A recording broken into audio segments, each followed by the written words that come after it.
Olá, boa noite. Seja bem-vindo a mais um Democracia em Debate, desta vez num formato diferente, nesta terça-feira, 20 de outubro. Na minha companhia e do outro lado do ecrã já tenho António Cunha, que nos irá trazer mais temas da atualidade para debatermos aqui neste Democracia em Debate de hoje.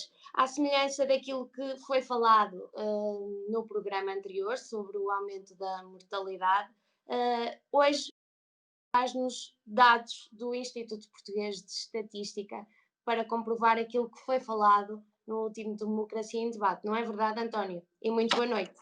Olá, boa noite, Fátima. Sim, é verdade, é essa introdução que fez, portanto, corresponde ao tema com que vamos iniciar, porque a semana passada tínhamos falado a propósito de um debate que houve na Assembleia da República com o Primeiro-Ministro. O Dr. Rui Rio tinha levantado esta problemática que o aumento da mortalidade não era explicado de todo pela Covid-19. E, portanto, o que é facto é que a mortalidade aumentou exponencialmente e apenas um pouco mais de um quarto desse acréscimo das mortes foi devido à Covid. Portanto, isto dados do Instituto Nacional de Estatística. E mais um outro dado aqui. Entre 2 de março e 4 de outubro deste ano, registaram-se mais 7.474 óbitos do que a média, em período homólogo, portanto, nos últimos 5 anos. E destes, apenas 2018 foram óbitos por Covid-19. E, portanto, só de 7 de setembro a 4 de outubro, houve mais 867 óbitos do que a média, e só 175 foram por Covid-19. Bom, e agora vamos aos tais dados que estavam a faltar. Nos primeiros 9 meses de 2020, houve menos 5 milhões de consultas presenciais nos cuidados primários, menos 1 milhão de consultas nos hospitais, menos 100 mil cirurgias programadas nos hospitais, menos 17 milhões de exames de diagnóstico e terapêutico, menos milhares de rastreios, designadamente em oncologia. Bom, e depois vamos aqui aos tempos médios de espera, que são 188 dias para uma primeira consulta hospitalar e 6 meses para uma simples consulta. Ou seja, e ainda quase meio ano para uma cirurgia. Portanto, perante estes números, não nos espanta o tal aumento brutal da mortalidade não Covid. Portanto, nós, a questão que se coloca aqui é que de que é que o Ministério da Saúde está à espera para antecipar e para dirimir este problema. Ou seja, parece que continua a agir como se não tivéssemos confinado já, como se não tivéssemos tido uma primeira vaga, que fez com que todo o país, e falo aqui principalmente a nível pessoal, segundo o Primeiro-Ministro na entrevista que ontem deu, foram mais de 100 mil desempregados por causa desse confinamento. Mas o Ministério da Saúde não pode desviar as atenções. Só para o Covid-19. Exatamente, não, tem que ter as atenções para a Covid-19, mas tudo o resto, consultas, exames, todas as outras patologias e morbilidades, não podem ficar de fora.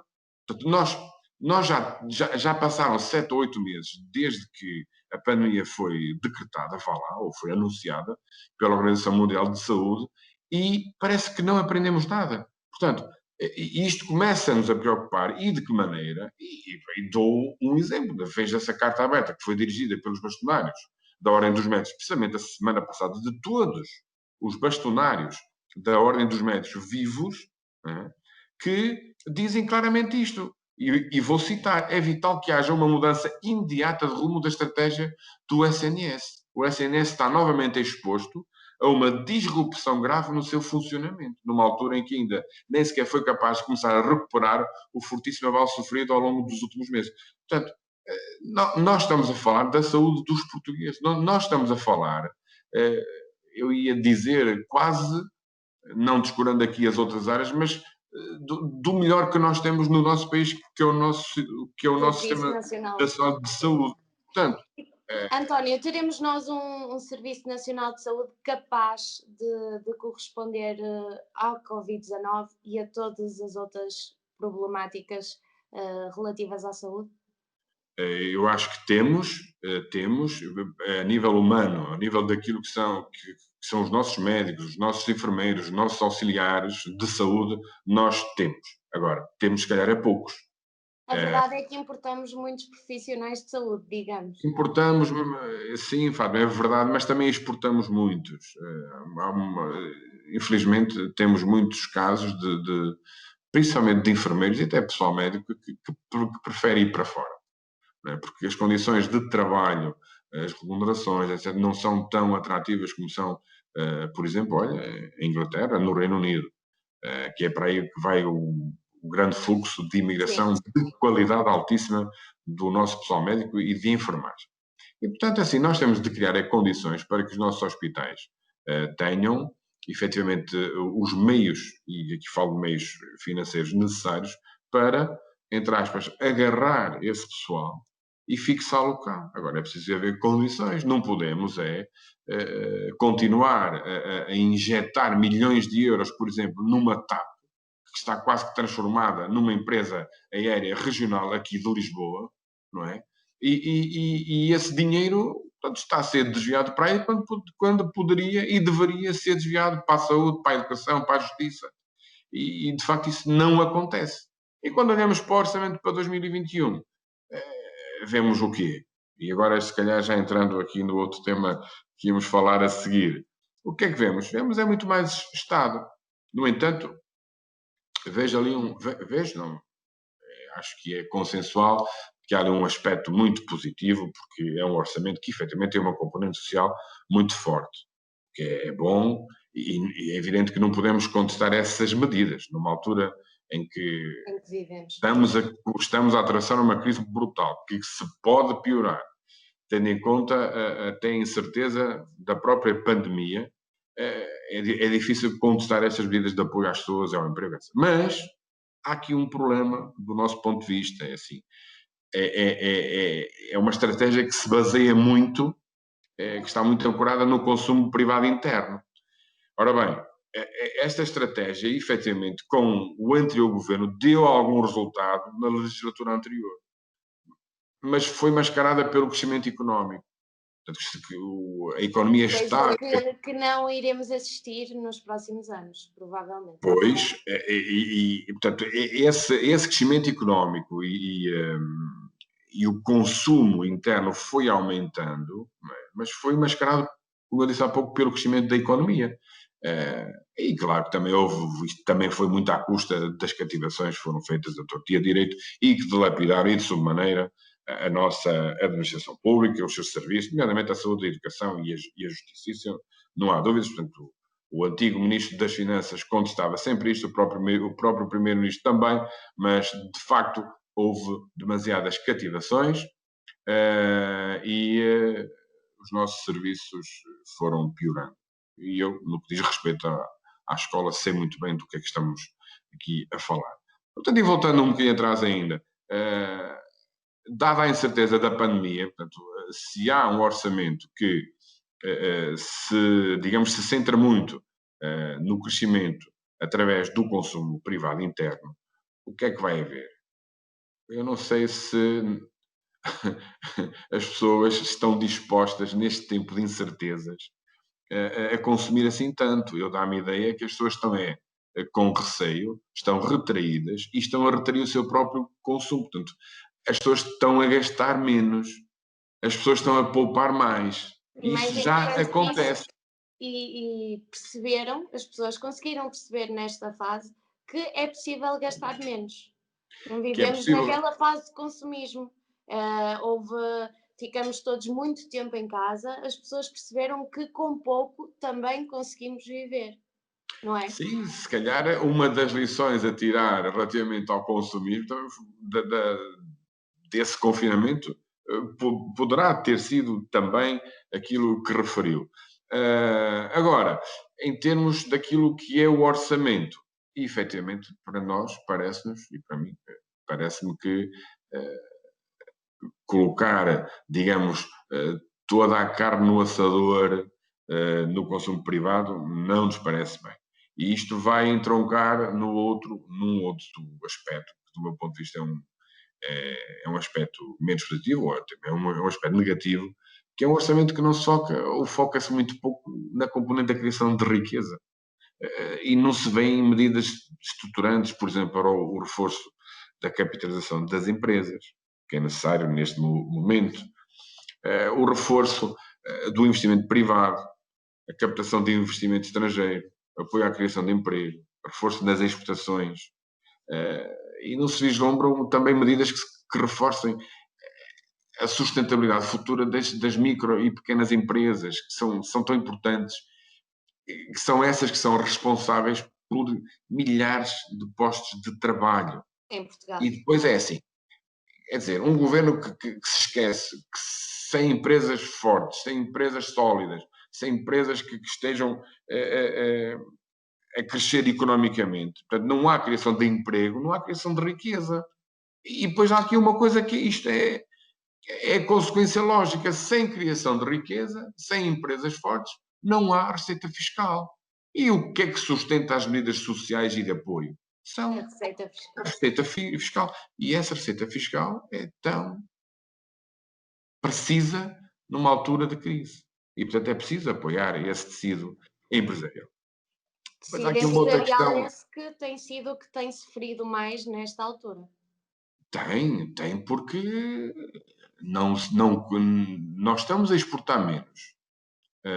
As pessoas estão a consumir menos. Portanto, basta ver o que é que foi o turismo este ano no nosso país, uma baixa brutal. E mesmo assim, felizmente, não foi tão baixa como se preveria, não é? Porque abriram-se Porque portas. apanhamos ali a parte que medeia entre a primeira vaga e a segunda E a vaga que segunda. estamos a viver agora. E, portanto, é um orçamento que tem muito Estado. E depois, entroncar aqui também no outro plano e de resiliência, que é a tal bazuca que vai trazer quase 14 mil milhões de euros a fundo perdido. Vamos ver até que ponto é que isso será a fundo perdido ou não, porque isto ainda não está nada decidido. Isto agora tem que ir aos parlamentos nacionais para se decidir quando é que esse dinheiro chega aos países. Portanto, o que é que vemos nesse plano?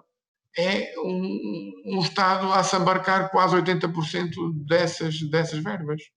Portanto, e depois outra coisa, não vemos o tal apoio às empresas exportadoras, não é? E, portanto, vemos também, isto são os economistas que dizem, quer dizer, o Estado a concorrer com os privados. Como é que os privados têm hipótese de concorrer com o Estado seu dinheiro? Não tem Se esses fundos europeus passam todos pelo crivo dos departamentos ministeriais e às vezes, como disse um jornalista, e muito bem, não fazendo publicidade, e parece que já está a ter consequências no seu posto de trabalho, parece que esse dinheiro passa por esses departamentos ministeriais para mascarar contas, déficits, etc, etc, etc. Portanto, e depois tem aquela questão, como já tivemos experiência, infelizmente, e por isso é que nos foi levado, que estivemos quase na bancarrota, o dinheiro como que desaparece, vai parar aqui e ali e perde-se no rastro. E por este andar, ou seja, se não houver um forte investimento naquilo que é estrutural para este país, quer dizer, corremos o risco de em 2030, que é quando acaba quer o projeto de resiliência, quer o quadro financeiro plurianual, o de 2030, quer dizer, nós temos que aproveitar essas verbas para mudar estruturalmente o país. Portanto, se nós exatamente, se nós não conseguimos dar esse clique, esse salto, com seriedade, não é? Se não aproveitarmos bem esses dinheiros, quer dizer, depois não haverá mais União Europeia que nos salve, isso não há dúvida nenhuma. Portanto, nós temos que pensar seriamente no nosso país, no povo português, nas nossas gerações futuras, nos nossos filhos e nos nossos netos. Esses vão nos pedir contas. Vocês andaram a gastar, eles dizem-nos depois, vocês andaram a gastar, perdoem-me a expressão, à tripa forra, não é? E agora? E agora? Portanto, nós temos uma dívida brutal, temos uma dívida enorme e nós temos que criar estrutura cá dentro para criar riqueza. para pagarmos o mais rápido possível essa dívida. Não na totalidade, mas baixá-la. Temos de ter empresas, temos que pôr este país a mexer. Não pode ser o Estado, sempre o Estado, cada vez mais gordo, obeso, não é?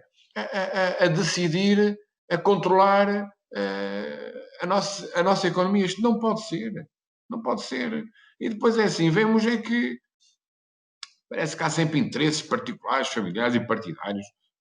Só aqui uma pequena nota. Na passada sexta-feira, portanto, aqui na Assembleia da República, foi votado o projeto de resolução proposto pela Iniciativa Liberal, que só propunha tão simples isto, que é o portal online de transparência e monitorização do processo de execução dos fundos europeus. Não é? Portanto, ou seja, o que é que nós vemos? Nós vemos que até aqui nós tínhamos mais ou menos que aplicar ou que executar um pouco mais de 3 mil milhões de euros por ano. Agora, com o dinheiro que virá aí, temos muito mais. Temos cerca entre 6 a 7 mil milhões de euros. Isto é o dobro dos nossos melhores anos. Portanto, a gestão desse mesmo dinheiro deve ser também redobrada. Rigorosíssima, Fátima. E recordo aqui aquilo que falamos a semana passada, também sobre aquilo que aconteceu no Tribunal de Contas. O Tribunal de Contas deixa um aviso claro, não é? Que mudar a lei da contratação pública, portanto, fazer aquilo, excepcionar tudo, ou aumentava as probabilidades de conluio, de cartelização, de corrupção, etc, etc, etc. Portanto, vemos o que é que aconteceu ao Presidente do Tribunal de Contas, foi imediatamente mudado. E depois, a proposta que eu falei há pouco do projeto de resolução vai ao Parlamento, é votada. Quem é que vota contra? Foi rejeitada. Com os votos de conta de quem? Do PS e a abstenção do Bloco de Esquerda, do Partido Comunista Português e do Partido Ecologista Os Verdes. PSD, CDS, PAN, Chega, Iniciativa Liberal e as duas deputadas não escritas votaram a favor. Mas, afinal, quem é que tem medo de prestar contas? Quem é que tem medo de monitorizar como é que esse dinheirão, como é que esse dinheiro vem? A geringonça. É espantoso, não é? Bem, António, resumindo tudo isto, temos aqui um orçamento de Estado desequilibrado, na sua opinião. Desequilibrado, não é fácil. E honra-lhe seja feita, o Ministro das Finanças disse isso e foi muito sério nisso. Do meu ponto de vista, é mais sério, é intelectualmente mais sério do que o nosso anterior Ministro das Finanças. Porquê? Há muita incerteza aí. Isto depende muito de como é que a pandemia irá evoluir. A pandemia irá evoluir. Cada dia quanto tempo estará cá?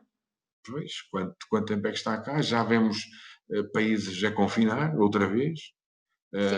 Agora, uma coisa certa, nós não podemos voltar ao confinamento. Isso seria o desastre para a nossa economia. Vamos a tirar para o desemprego ainda mais pessoas e não há fundo de resolução, não há bazuca que aguente, porque nós estamos juntos nisto ao nível europeu. Portanto, há muita incerteza, tem muito a ver também esta incerteza de como é que vai evoluir a pandemia e, por sua vez, a economia mexe com os juros, mexe com a nossa dívida pública, e se não estou em erro, um ponto percentual de alteração nos juros, se não estou em erro, são cerca de 600 milhões de euros. É uma coisa impressionante. É um valor altíssimo. Portanto, imaginem o quanto é que a nossa dívida, em quanto é que a nossa dívida está, que este ano obviamente que subiu. E, portanto, e também podemos agradecer ainda este aumento da dívida, também, e tenho que o dizer claramente aqui, e os nossos espectadores irão entender isto, nos últimos 25 anos, quem governou este país, 18 anos, foram governos do PS. E houve um governo do PS, as pessoas esquecem-se disto, que nos atirou para a bancarrota e para o resgate. Nós tivemos que pedir cerca de 72 mil milhões de euros para podermos pagar aos funcionários públicos, para podermos injetar dinheiro nas nossas empresas. Tivemos que vender CTT, tivemos que vender a REN, a EDP. Quer dizer, porquê? Porque normalmente, em tempos de crise, nós temos que vender então, os anéis e tudo. Só que agora nós estamos a ficar sem anéis. E reparem, nós começámos a vender aquilo que são os setores estruturais do nosso país, nós perdemos a nossa autonomia, perdemos tudo. Portanto, o que eu acho é que, sinceramente, temos tido é socialismo a mais. E nos últimos 5 anos, com a muleta dos partidos da geringonça, que só vêm para um lado. E não pode ser. E mais outra coisa gravíssima. Nós temos tido instituições completamente maniatadas. Eu dou sempre o exemplo. Veja-se o que é que aconteceu à Joana Marques Vidal há 2 anos, portanto, à Procuradora-Geral da República. Veja-se o que aconteceu com a nomeação do Presidente do Tribunal de Contas há poucas semanas. E outra coisa que também foi um jornalista que eu não sabia, parece que a Polícia Judiciária, os diretores da Polícia Judiciária estão a ser substituídos por pessoas que vêm do Ministério da Justiça. Isto é muito grave. Quer dizer, nós estamos a ter o quê? Um controle de uma instituição que devia estar a combater a corrupção ao mais alto nível e que está a ser capturada, sabe-se lá, por que interesses? Eu pergunto, e aqui diz, onde é que anda o Presidente da República? Onde é que ele está relativamente a isto? Pelo menos não se ouve falar disto, e isto é gravíssimo. Não é? E depois espantemos, andamos nós aqui todos, preocupados com a aplicação do Stay e Covid, andamos a falar disto. Não é? Se é obrigatório, se não é Por obrigatório. acaso queria perguntar essa opinião ao António, porque é um tema muito controverso e que tem invadido tanto as redes sociais como a opinião pública.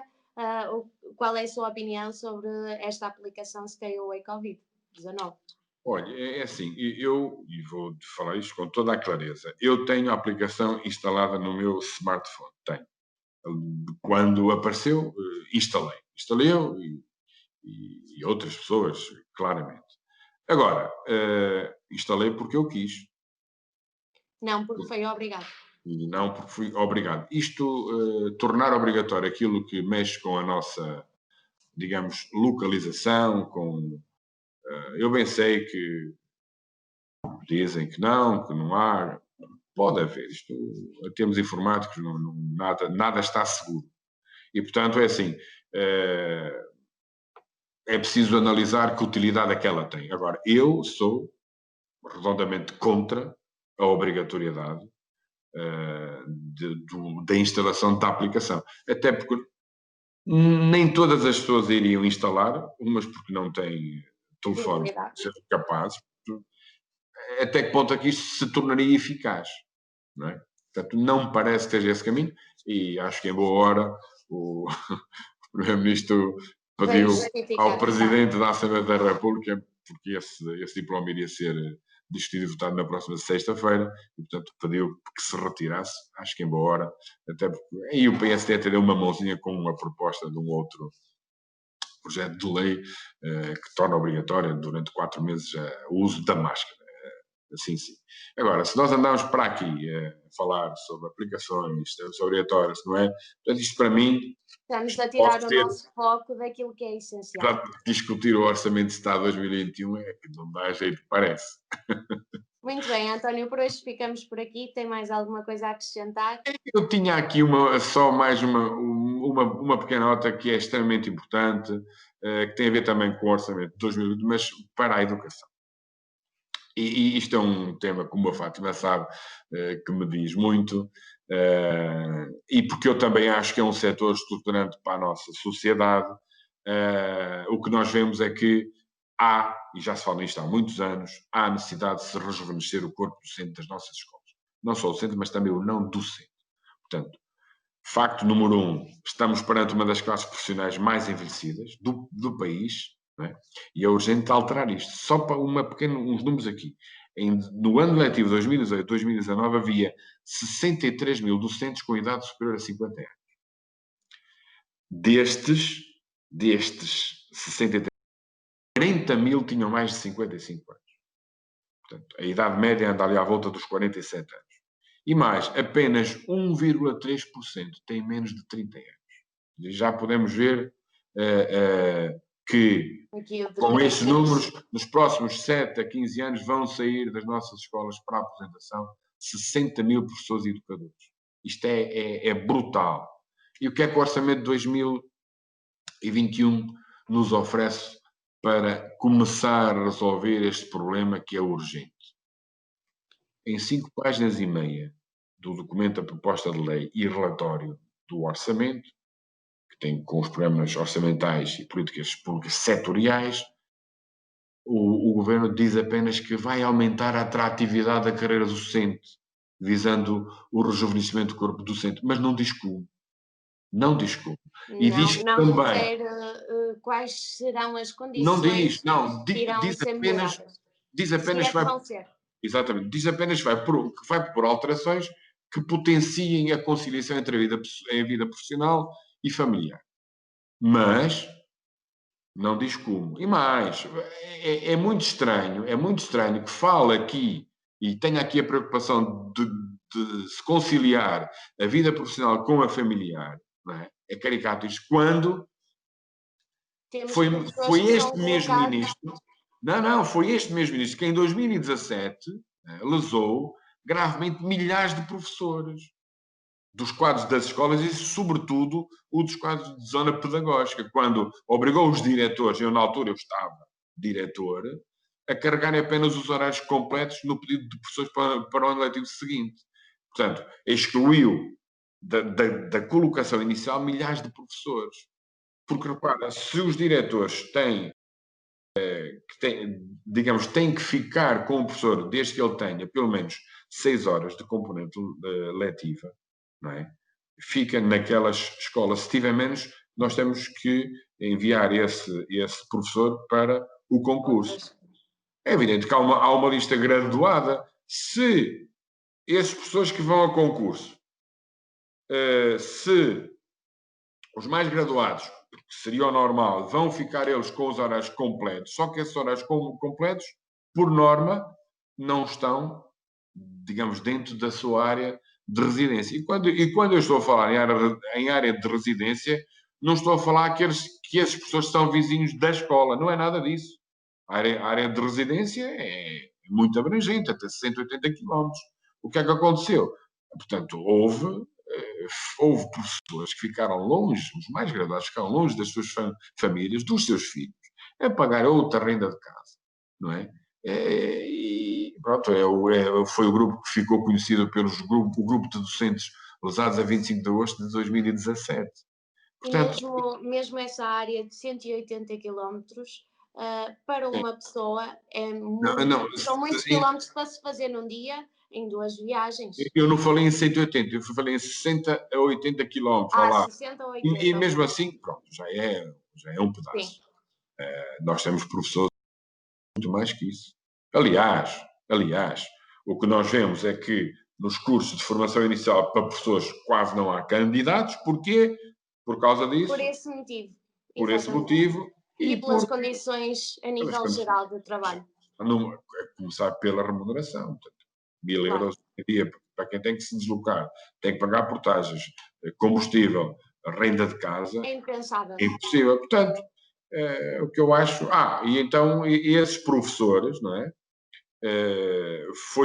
Foi a Assembleia da República que obrigou o governo, no ano seguinte, a abrir um novo concurso para repor a situação. Não contente com isso, para um governo atualmente está preocupado com a conciliação entre a vida profissional e familiar dos professores, o que é que ele faz? Mete no Tribunal Constitucional que não pode ser assim.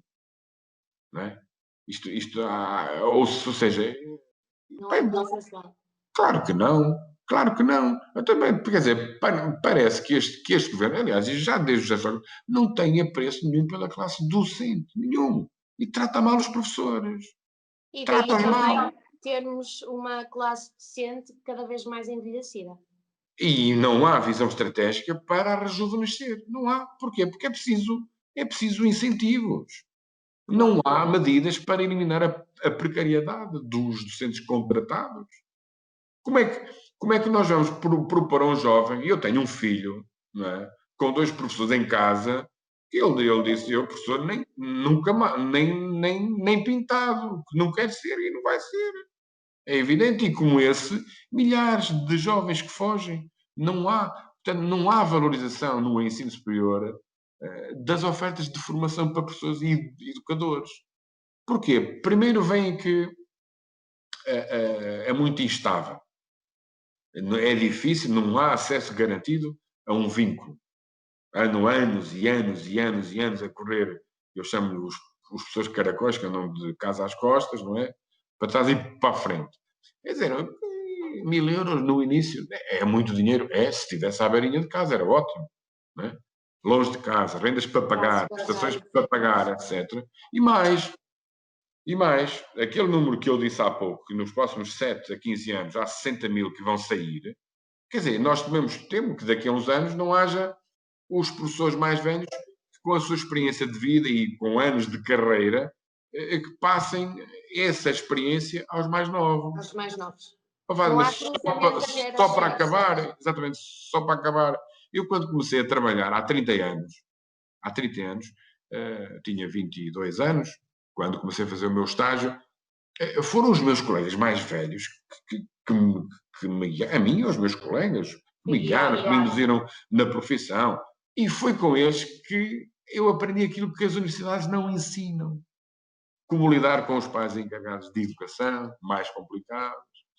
Que atividades é que são precisas para o nosso plano anual de atividades? Como se fazem horários? Como se lida com alunos? Não é componente prática. Exatamente. Como lidar com alunos que em casa não têm nada, nem amor dos pais, enfim. Tanta coisa. Agora, pronto, só para acabar, esperemos que este orçamento seja ao menos melhorado e afinado naquilo que é a discussão da sua especialidade. Mas eu também digo, já diz o nosso povo na sua sabedoria, quem nasce torto, pardo nunca se endireita. Muito bem, e terminamos com esta popularidade, digamos. Muito obrigada, António. Voltamos na próxima terça-feira para mais um Democracia em Debate e esperemos que com melhores notícias. E com melhor tempo. E com melhor tempo, sem depressões nem tempestades.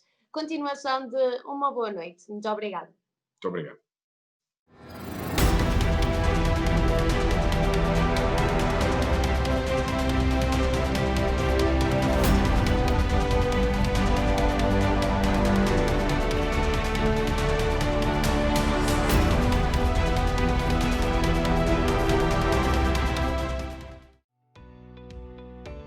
Novum Canal. Sempre novão, sempre seu.